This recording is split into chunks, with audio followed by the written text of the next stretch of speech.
গোপী হল তিন প্রকারের, নিত্য সিদ্ধা, সাধন সিদ্ধা আর কৃপা সিদ্ধা।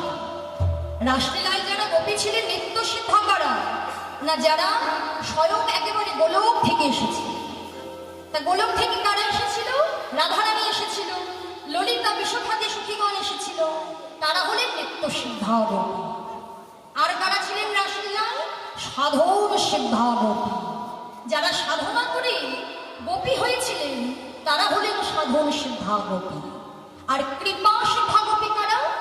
কৃপা সিদ্ধা গোপী যারা কৃপা পেয়ে গোপী হয়েছে।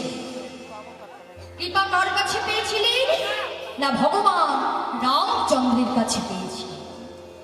যখন রামচন্দ্র সীতা দেবীকে সঙ্গে লয়ে বনগমনে যাচ্ছিলেন, যে পথ দিয়ে বনগমনে গেছিলেন মাগো, যে পথ দিয়ে বনগমনে যাচ্ছে সেই পথে ছিল একটি বট গাছ।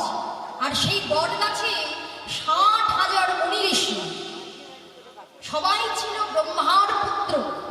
এমন বৃদ্ধাঙ্গুচ্ছের মতো, বুড়ো আঙুলটা যেমন হয় ওই বুড়ো আঙুলের মতো ছোট ছোট 60,000 মুনি ঋষি, যারা ব্রহ্মার পুত্র, তারা ঝুলে ঝুলে তপস্যা করছে। যখন রামচন্দ্র সীতা দেবীকে সঙ্গে লয়ে বনগমনে যাচ্ছে, ওই 60,000 মুনি ঋষি হৃদয়ে এক অদ্ভুত বাসনা হলো। কি বাসনা?